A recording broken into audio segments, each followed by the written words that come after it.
Hi అండి, అందరికీ నమస్తే. ఇప్పుడు ఒక చిన్న మాట. మా షాప్ దగ్గరికి ఒక అమ్మాయి వచ్చిందండి.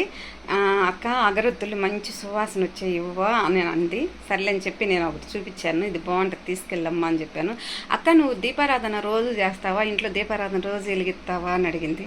చేస్తానమ్మా, నాకు చేత కాకపోతే ఆగుతాను, చేతైతే మాత్రం దీపారాధన నేను అసలు ఆగను, దీపం వెలిగించుకుంటాను అని చెప్పాను. ఏం దీపారాధన లెక్క, ఎంత కొలిసినా ఎంత వేడుకున్నా దేవుడు కూడా ఇచ్చే వాళ్ళకి ఇస్తాడు, మన బొట్టోళ్ళకి ఇవ్వడు అంది. చాలా బాధపడింది.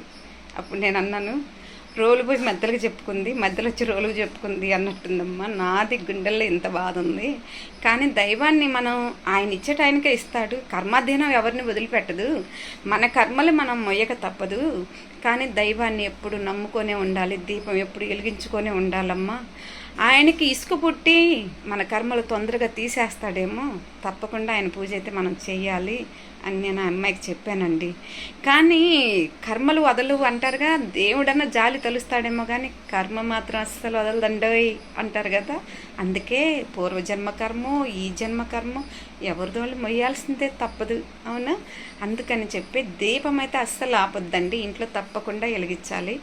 ఇబ్బంది అయితేనో చేత కాకపోతేనో అక్కడికి వెళ్ళలేము, కానీ తప్పకుండా దీపం వెలిగిస్తే నా నమ్మకం ఏంటంటే, దీపం వెలిగే కొద్ది చీకటి తొలగిపోతుంది, దైవాన్ని నమ్మే కొద్ది నీ కర్మలు తొలగిపోతాయి. అవునా? నేనైతే అలాగే అనుకుంటున్నానండి.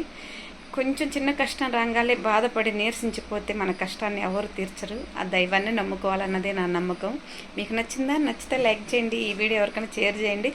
తప్పుగా ఉంటే క్షమించండి. ఉంటానండి, బాయ్.